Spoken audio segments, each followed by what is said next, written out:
Madame, monsieur, bonjour. Les agriculteurs étaient à nouveau dans la rue cette semaine. Élevage intensif, agribashing, pollution.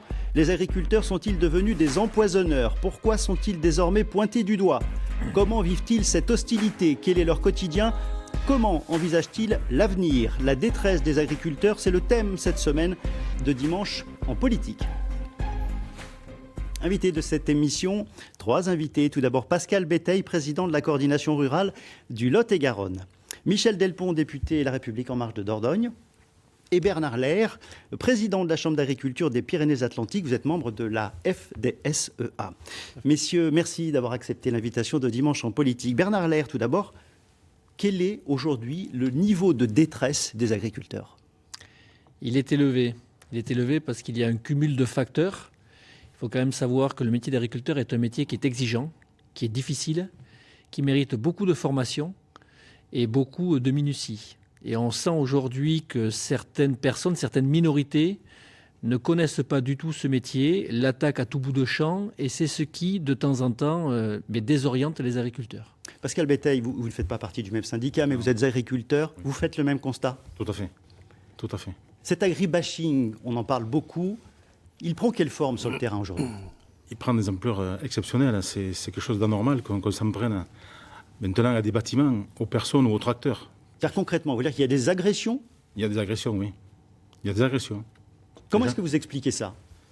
Je ne sais pas. C'est une situation bizarre, alors que quand même, en France, on a une agriculture moderne, vertueuse, qui a des normes plus contraignantes que celles de l'Europe.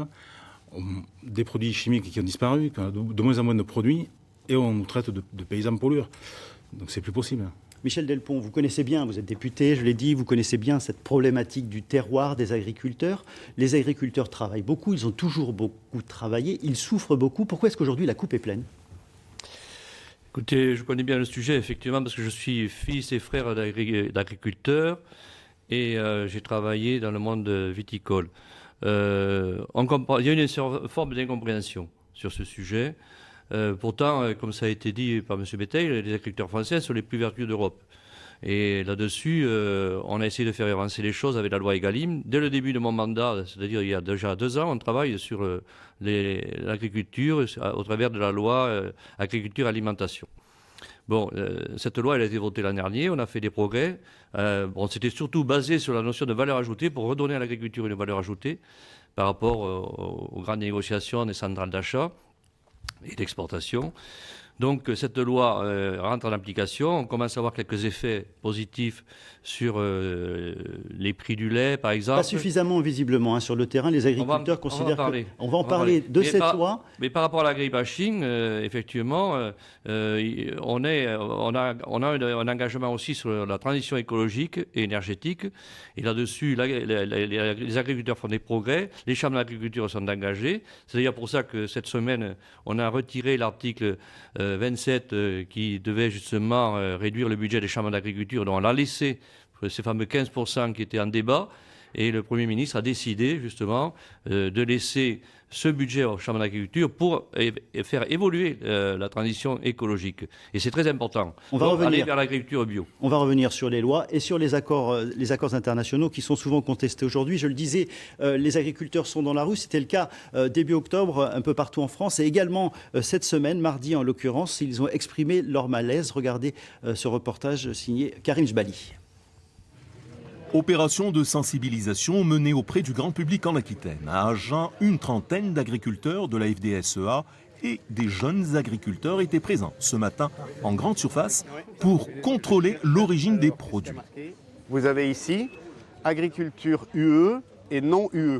Donc en fait, ça vient des pays dont on ne connaît pas la provenance et on ne sait pas dans quelles sont les qualités biologiques que l'on requiert, alors qu'en France, quand on met AB, on sait d'où ça vient, on sait que c'est certifié. Même opération à Bayonne, toujours dans les allées de supermarchés. Opération de décryptage des étiquettes. Regardez, c'est le lait d'Espelette, sauf qu'on voit l'origine et l'Espagne. À Bordeaux, même stratégie, mais doublée d'une opération dégustation sur les quais. L'idée d'expliquer concrètement ce que subit l'agriculteur quand il y a accord de libre-échange. En France, nous avons des normes de production qui nous amènent à avoir une agriculture et des produits alimentaires très sains, ce qui n'est pas le cas de ce qui peut rentrer, notamment des nouveaux pays avec lesquels on signe des accords, où l'utilisation d'hormones est autorisée pour engraisser les animaux, les farines animales sont encore autorisées dans l'alimentation, ils sont nourris avec des végétaux qui sont OGM et qui ont été traités au glyphosate. Bernard Lehr, on pensait que les choses étaient très carrées, très organisées, et puis on voit bien qu'il y a des trous dans la raquette, des défaillances, des réglementations qui sont parfois défavorables. Comment est-ce que vous expliquez cette situation ? Mais on s'aperçoit surtout qu'en France, on veut être toujours plus royaliste que le roi, laver plus blanc que blanc. Donc il y a toujours des surtranspositions de normes qui viennent alourdir la situation. Les agriculteurs sont favorables à faire des produits de qualité, sont favorables à aller toujours vers du plus. Mais pour cela, il faut que ce soit mieux rémunéré. Et malheureusement, aujourd'hui, il y a des contradictions qui sont énormes entre effectivement, d'une part, un gouvernement qui veut mettre une loi alimentation pour qu'on ait de meilleurs prix à la production, ce qui, j'espère, arrivera un jour, mais pour l'instant, ce n'est pas le cas. Et dans le même temps, signe des accords internationaux avec le Canada, avec le Mercosur, qui vont vraiment dans une mauvaise direction, puisque ça va en plus, c'est en contradiction avec la loi alimentation. Il y a un article dans cette loi qui s'appelle l'article 44 qui interdit tout produit d'importation utilisant des substances interdites en Europe. Et on voit qu'aujourd'hui, les produits qui vont venir du Canada ou d'Amérique latine contiennent 46 substances interdites en Europe. C'est quand même fou. Michel Delpont, comment vous réagissez quand vous voyez cette situation qui est très bien décrite ? Pourquoi est-ce qu'on en est là en France ? Pourquoi est-ce qu'on accepte ces accords-là qui ont des conséquences importantes, évidemment, sur la vie rurale et la vie des agriculteurs chez nous ? Bon, tout d'abord, l'accord du Mercosur n'est pas fait et il ne sera certainement pas signé. Pour le CETA, oui, en revanche, il est signé depuis le printemps, l'accord discussion entre l'Europe et le Canada. Voilà, et moi j'ai proposé un amendement pour renforcer ces contrôles, c'est-à-dire cet article 44 qui existe, l'appliquer effectivement au CETA pour que éventuellement les produits qui seraient importés soient contrôlés et qu'il ne puisse pas y avoir... Mais on sait bien quand on signe cet accord que ces produits-là, de toute façon, ne respectent pas les normes françaises. Si, alors, le CETA est mieux disant par rapport à l'OMC, c'est clair. Simplement, il y a une catégorie actuellement d'agriculteurs, c'est-à-dire les éleveurs de viande bovine, qui se posent des questions sur une concurrence déloyale qui pourrait exister. Donc il faut y mettre un terme. Il ne peut pas y avoir de concurrence déloyale, je suis bien d'accord. Mais sachez que tous les autres agriculteurs sont assez favorables au CETA. Moi-même, qui étais dans le monde du vin, les ventes sont en progression sur le Canada de 20%. Les fromagers également. J'ai une entreprise qui s'appelle Fromarsac en Dordogne qui est en progression de 20% sur le Canada, parce qu'il faut savoir que le CETA est en application depuis déjà 2 ans. Il a été voté par le précédent gouvernement. Bon, aujourd'hui, si on veut aller jusqu'au terme, eh bien, il faut mettre des verrous, il faut mettre des sécurités supplémentaires. Pascal Béteille, quand vous entendez les propos si les agriculteurs ne le souhaitent pas, ils le disent. Mais effectivement, aujourd'hui, on est dans cette discussion. Lorsque vous entendez les propos d'un parlementaire français, est-ce que vous avez l'impression que l'État, que le gouvernement vous soutient ? Est-ce qu'il y a une bataille qui est menée pour soutenir l'agriculture française ? Non, bien sûr que non. On ne peut pas entendre ça, c'est pas possible. On est unanime, que ce soit la FNSEA, la coordination, même la Confédération, on est contre ce CETA, qui sera néfaste aux agriculteurs français. Il y a, comme l'a dit mon collègue, il y a 46 substances qui sont interdites en Europe et elles sont autorisées au Canada. Ça va rentrer quand même, c'est inadmissible. C'est la concurrence déloyale pure et dure et on se battra contre. Ça, c'est sûr et certain. Comment vous réagissez par rapport à ces propos ? Eh bien, je vais proposer tout à l'heure, c'est qu'il faut renforcer, il faut apporter... Mais vous savez bien qu'il faut du temps et que le temps est déjà perdant pour les agriculteurs. Non, c'est pas encore signé, donc on va aménager cette clause pour avoir des garanties que les produits importés soient justement en phase avec les produits européens. Bernard Heller. La difficulté, c'est qu'on est sur un mauvais pas de temps. La loi devait proposer et orienter des meilleurs prix à la production, et plutôt que de se concentrer là-dessus pour vraiment aider les agriculteurs français, on part tous azimuts dans toutes directions. Et on part plutôt signer un accord international au détriment, on va dire, de privilégier des accords de prix qui soient rémunérateurs pour les producteurs français. C'est ça qui est déplorable. Et moi, ce que je dis très clairement, c'est qu'il faut aller plus loin aujourd'hui pour qu'on ait de véritables prix à la production, c'est de sanctionner les acteurs qui ne veulent pas respecter aujourd'hui la reconnaissance d'un coût de production par filière et par produit. Il faut les sanctionner et financièrement et fiscalement. Pascal Béteille, on a parlé de cet agribashing. Aujourd'hui, les agriculteurs sont observés au quotidien. Êtes-vous aujourd'hui des pollueurs ? Y a-t-il trop d'utilisation de pesticides, du glyphosate ? Est-ce que vous êtes aujourd'hui pollueur. Non, absolument pas. Le glyphosate est un faux problème. Le glyphosate, ils sont après le glyphosate parce qu'ils sont contre Monsanto, c'est tout. C'est un lobby, ça ne veut Donc rien les dire. études qui démontrent que ces produits posent un problème concernant la santé des agriculteurs en premier, d'ailleurs de l'ensemble de la population, vous ne les entendez pas, ces arguments-là? Justement, ils n'ont pas démontré le problème, la toxicité du glyphosate. Elle n'a pas été démontrée. C'est faux. Bernard Lehr, sur ce point-là, vous aussi, vous considérez aujourd'hui que vous pouvez continuer à fonctionner avec ces produits-là? Alors bien sûr qu'on fonctionne avec des produits. Moi, je vais être très clair. Moins on utilise de produits, mieux on se porte. Plus on va vers des méthodes vertueuses et plus proches de la nature, mieux on se porte. Et il est vrai qu'on n'utilise pas ces produits par plaisir. L'agriculteur est 1000 fois plus exposé que n'importe qui quand il les utilise. Néanmoins, 2 chiffres. Le premier, c'est que 90% des molécules ont été enlevées sur ces 10 dernières années. 90% des molécules. Ça, c'est le premier élément. Et le deuxième élément qu'il faut quand même entendre, c'est qu'on a avant tout besoin de médicaments pour nos plantes et de médicaments pour les animaux. Si demain, on ne doit plus en utiliser, est-ce qu'on est prêt à arrêter les vaccins pour les nourrissons? Est-ce qu'on est prêt à arrêter la chimio pour le traitement du cancer? Moi, je pose la question, aujourd'hui, la population française. J'aimerais effectivement qu'on comprenne qu'on souhaite être moins dépendant de la chimie, aller vers ces méthodes plus vertueuses, mais il faut que la recherche, l'innovation et le développement nous le permettent. Aujourd'hui, c'est engagé. Les agriculteurs sont engagés vers cette transition agroécologique. Donnons-nous un peu de temps pour y aller. De toute façon, nous sommes des professionnels, je l'ai dit tout à l'heure en préalable à mon propos. Nous sommes formés, nous sommes conscients de la situation et nous sommes, je tiens à le rappeler, l'alimentation la plus durable au monde pour la 3e année consécutive. Michel Delpont, quand vous entendez ces propos, et notamment concernant l'utilisation de pesticides, du glyphosate par exemple, comment est-ce qu'on fait pour que l'action se mette en place suffisamment rapidement pour que en fait, les agriculteurs y trouvent leur compte et la population également? Eh bien justement, moi je l'ai proposé et on l'a fait la semaine dernière au niveau de mon territoire de Bergerac. On a signé un contrat territorial écologique qui s'appelle un CTE. La ministre secrétaire d'État Emmanuelle Wargon était là. Ce CTE va encourager la transition écologique de l'agriculture à travers différentes mesures. Sur la viticulture, par exemple, on a un projet qui s'appelle VitiRêve. Sur la robotique agricole, on engage le lycée des métiers de Bergerac sur la robotique. Donc il y a des solutions. Et tout ça sera progressif, je le comprends. Mais pour moi, c'est la transition écologique, aller vers l'agriculture bio. Le territoire de Bergerac, par exemple, est à 20% en bio. L'objectif, c'est d'aller beaucoup plus loin. Et donc, ça va se passer à ce niveau. Il faut que l'agriculture évolue. Et effectivement, il y a des méthodes aujourd'hui qui peuvent le faire. Alors, on va voir que ces produits sont extrêmement contestés par le grand public, par certaines associations également. Et d'ailleurs, on constate, certaines associations font des tests pour constater qu'on retrouve ces produits dans les urines. C'était le cas cette semaine lors d'un test effectué dans les Landes. Regardez ce reportage de Patrick Pagné. Partout en France, au total, ce sont pas moins de 5000 personnes qui ont participé ce mois-ci à cette campagne nationale d'épiceurs volontaires, organisée notamment par le mouvement Les Coquelicots qui lutte contre l'utilisation de tous les pesticides. Et dans les Landes comme ailleurs, les résultats des analyses ne sont pas bons.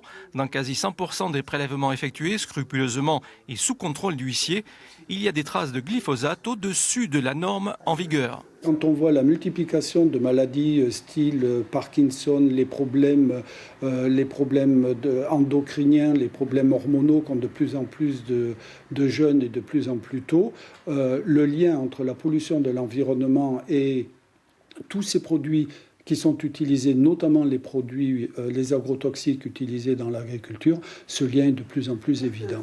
Désormais, Marie-Claire Dupouille, Christian Berdo et tous ceux qui luttent contre l'utilisation des pesticides et du glyphosate en particulier veulent poursuivre en justice. Une plainte va être déposée contre les personnes et les institutions qui ont autorisé sa commercialisation. Plainte pour mise en danger de la vie d'autrui et atteinte à l'environnement.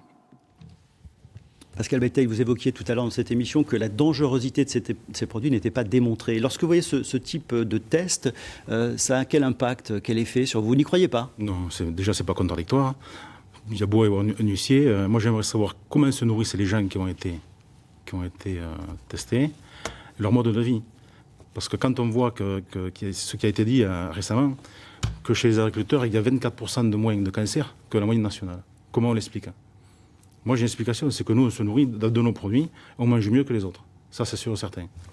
Mais les consommateurs qui vont acheter des produits avec du soja OGM dedans, qui a été traité au glyphosate, qui arrivent d'Amérique du Sud ou d'Amérique, ceux-là, oui, ils vont être contaminés.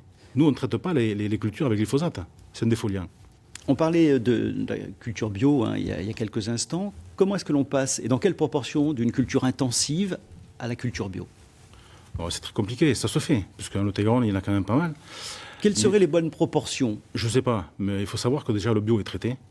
C'est une chose qu'il faut savoir, les gens ne le savent pas. Oui, absolument. Et c'est pas avec le bio qu'on... 27% des pesticides sont d'ailleurs vendus pour une utilisation pour des produits bio. Oui. Une culture bio, 27% des pesticides. C'est vrai que c'est une information qui n'est pas forcément perçue et connue du grand public. Le bio, il faut savoir qu'à peu près 90% du bio en France arrive de l'étranger. Ce qui est une fumisterie quand on sait qu'à l'étranger, ils traitent avec des produits conventionnels en France. C'est ça qui est aberrant. C'est une tromperie, le bio. Bio français, oui. Je ne dénigre pas le bio français. Oui, pour compléter les propos de mon collègue, dans le cadre effectivement des différentes analyses qui ont eu lieu, des tests qui ont eu lieu, j'aimerais quand même me dire que moi je me base avant tout sur les données scientifiques officielles du ministère, de l'ANSES, qui est neutre et non pas orienté comme ça peut l'être vers une partie ou une autre. On s'aperçoit aujourd'hui que l'ANSES dit clairement qu'il n'y a pas de nocivité sur grand nombre de produits et que sur les produits où il n'y a pas de nocivité, il y a suspicion. Et donc des études sont menées, mais il n'y a pas aujourd'hui effectivement démonstration qu'il y a problème. Ceci étant, je le redis, plus on va vers des méthodes vertueuses et mieux c'est. Pour revenir sur le bio, je voudrais quand même juste signaler une chose, c'est le marché qui nous permet aujourd'hui de produire. Si demain le marché bio représente 50% de la demande, je pense que les agriculteurs sont assez volontaristes et se formeront pour s'adapter à cette situation. Mais on s'aperçoit que malheureusement, il n'y a pas autant de développement sur le bio que certains aimeraient le dire, comme c'est le cas dans certains reportages. Michel Delpont, est-ce que ça veut dire que donc, si on change radicalement de mode de production, on peut se retrouver dans une impossibilité de nourrir l'ensemble de la population ? Non, on n'en est pas là. Mais je pense que l'agriculture bio est en train d'évoluer fortement. Et il y a quand même de fortes progressions. Également une demande importante, même des centrales d'achat. Il y a des rayons bio entiers maintenant qui apparaissent dans les supermarchés. Pour ce qui est des produits dangereux, moi je suis pour leur interdiction, tout simplement. C'est à l'ANSES de décider. On a un organisme et des scientifiques qui sont là pour ça. Ensuite, il y a d'autres méthodes. On a parlé du bio. Quels produits, en l'occurrence? Vous avez des noms en tête? Non, il y a tout un tas de produits pesticides qui pourraient être suspectés. Ils n'ont qu'à les interdire, tout simplement. Ils ont pas interdit les glyphosates. Mais je parle plutôt après de ce que je veux dire par là. Il faut aussi, pendant la période transitoire, il faut avoir des chartes de bon voisinage par rapport à ce qu'on a évoqué tout à l'heure. Et il y a des évolutions aussi technologiques, j'ai évoqué tout à l'heure la robotique, mais il y a des évolutions scientifiques, par exemple les cépages résistants. Pour la vigne, moi je milite pour qu'il y ait des cépages résistants qui ne nécessitent pas de traitement. On sait le faire. On peut le développer. Il faut aussi faire sauter certains verrous réglementaires. Par exemple, autoriser ces cépages résistants en pourcentage dans certaines appellations, à hauteur de 5% par exemple. Et on règle comme ça la question des riverains, en l'occurrence. Et moi, je l'ai proposé dans mon vignoble pour que... Et certains l'ont fait. Il y a déjà des viticulteurs qui travaillent sur des cépages résistants qui ne nécessitent qu'un seul traitement par an. Donc ça, on sait le faire. Dans un autre registre, on va voir que certains maires dans la région défendent la ruralité, défendent le monde rural. Parce que la tension monte parfois entre les petits villages et les nouveaux habitants. Et certains ont du mal à supporter le quotidien à la campagne. Regardez ce reportage à Banquet, c'est dans les Landes. Le maire a décidé de prendre des mesures. Patrick Pagné, Laurent Montiel.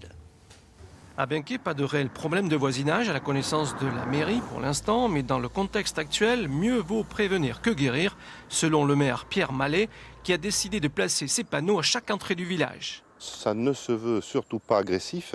D'ailleurs, c'est bien marqué sur le panneau, vous le voyez bien. Si vous ne supportez pas, vous n'êtes pas au bon endroit. Je ne dis pas aux gens, dégagez, allez ailleurs. Non, je leur dis juste qu'ici, c'est comme ça. Et qu'ils ont la chance d'avoir encore des agriculteurs qui produisent ce que nous mangeons. On est aujourd'hui à l'ère de consommer à proximité, développement durable et tout. Je pense qu'il vaut mieux avoir des gens qui produisent à côté, qu'on voit ce qu'ils font. À ce plaidoyer pour la ruralité, même si elle peut déranger par certains aspects, ce couple de retraités vendéens, à la recherche d'une maison dans le village, adhère totalement. Que ce soit les tracteurs qui passent, les motos, les coqs qui chantent et tout ça, les gens ne supportent plus rien maintenant. Pour le maire de la commune, qui est aussi agriculteur, décider de s'installer à Benquet, c'est choisir en connaissance de cause la vie, le charme et les désagréments de la campagne qui vont avec. Il y a des cloches, il y a des animaux, des canards, des poulets, des vaches, il y a des tracteurs qui font du bruit quand on ramasse le maïs. Voilà, ça fait partie de notre décor quotidien. Pascal Béteille, il y a à ce point une incompréhension aujourd'hui entre les urbains et les ruraux? Oui, bien sûr. C'est une sorte d'agribashing, comme on dit. Mais ces gens-là, s'ils ne sont pas contents à la campagne, ils n'ont qu'à rester en ville, tout simplement. Tout simplement. Mais pourquoi cette fracture, alors que tout ce joli monde cohabitait précédemment? Pourquoi est-ce que c'est devenu aussi violent? Parce que ça les dérange, c'est tout. Ça les dérange. Mais ça ne les dérangeait pas, hein, le bruit des voitures sur le boulevard, la pollution en ville, ça ne les dérangeait pas. Maintenant qu'ils sont à la campagne, le moindre petit truc, le coq dérange. Qui rentre en ville? Bernard Heller, vous avez envie que les choses s'arrangent entre justement les urbains et les ruraux? De toute façon, on voit un étalement aujourd'hui des villes urbaines sur la périurbanité, un peu moins sur la ruralité profonde. Et donc effectivement, moi je vois en tant que maire de ma commune également qu'il y a moi je suis en périurbanité et on voit effectivement des personnes arriver qui ont une vision assez idyllique de la campagne. Et on leur rappelle ce que c'est réellement la ruralité, l'agriculture et la vraie campagne d'aujourd'hui. Elle n'est pas pire que celle d'avant, elle est parfois mieux, comme le disait un peu ma grand-mère, mais ce que l'on recherche aujourd'hui en voulant se délocaliser, c'est vraiment un cadre de vie exceptionnel. Et il faut se rendre compte qu'il y a effectivement des avantages à venir à la campagne et quelques inconvénients liés à la production qui est nécessaire aujourd'hui, qui est effectivement économique, sociale et aussi qui produit des paysages. Michel Delpont, comment est-ce que l'on est arrivé là? C'est inquiétant, cette situation, cette fracture-là? Oui, fracture, il ne faut pas exagérer non plus. Je pense qu'il y a aussi un développement de l'habitat. Il y a des permis de construire qui ont été donnés dans des zones agricoles qui n'auraient peut-être pas dû être donnés. Moi, j'ai un viticulteur de Pécharmant, par exemple. Il a 40 hectares, il y a 40 maisons. Et donc, effectivement, ça pose un problème en matière de zone de traitement, ce qui était évoqué dernièrement. Est-ce qu'il y a également une incompréhension, un manque de culture du grand public par rapport à ce que représente le quotidien des agriculteurs? Les gens sont devenus beaucoup plus citadins, effectivement. Je crois que c'est un problème d'éducation aussi, quelque part. Mais moi, je ne constate pas cela sur mon département. Je pense qu'il y a quand même une acceptation de bon voisinage entre l'agriculture et les habitants de notre région. C'est peut-être autour des grandes métropoles que ça se joue. Et effectivement, là, il y a artificialisation des sols. On sait très bien que là, on perd, on l'a dit au début de l'émission, on perd pas mal de surface agricole au profit de l'habitat. Alors, oui, en quelques mots. Ce dont on s'aperçoit, c'est qu'il faut quand même réapprendre aux gens à communiquer.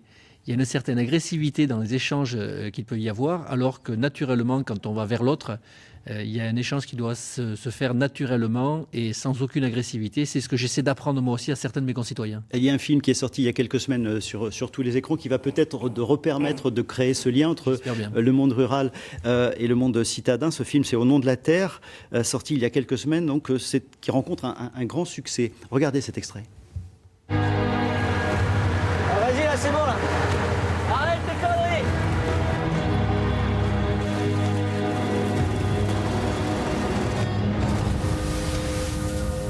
Il n'y a plus de trésorerie là, on est à sec. Monsieur Jargeau, les avances de trésorerie, ça commence à faire beaucoup. Surtout cumulé avec l'ensemble des prêts. C'est quoi ces conneries? Tu vas te remettre un crédit sur le dos? On voit bien, là, votre nouveau bâtiment. Il y en a qui disent que ton père, il se la pète, hein. Pareil que t'es dans la merde. Si tu m'avais écouté, au lieu d'aller foutre la main dans le système... T'étais jusqu'au cou dans le système. Moi, au moins, j'étais libre. Mais qu'est-ce que tu veux, en fait? Qu'est-ce que tu cherches? Qui se démerde. Pascal Béteille, ce film aborde le suicide dans le monde agricole, notamment, film d'Édouard Bergeon.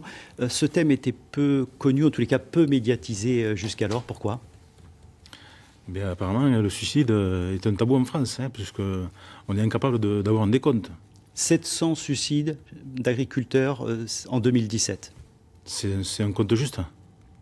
C'est un peu plus de 700, mais c'est énorme. C'est près de énorme. 2 agriculteurs par jour qui se suicident. Quand on parle des suicides dans la police, on sait le compte exact. Il y en a 52. C'est dramatique, mais nous, on est à 700. Et rien ne se passe. Est-ce que ce film donc permet de... Comment il est reçu? Comment est-ce que vous en parlez au quotidien de ce film et donc du suicide dans votre profession? Oui, on en parle, parce que c'est de l'actualité. Mais bon, il faudra passer à autre chose aussi quand même, quoi.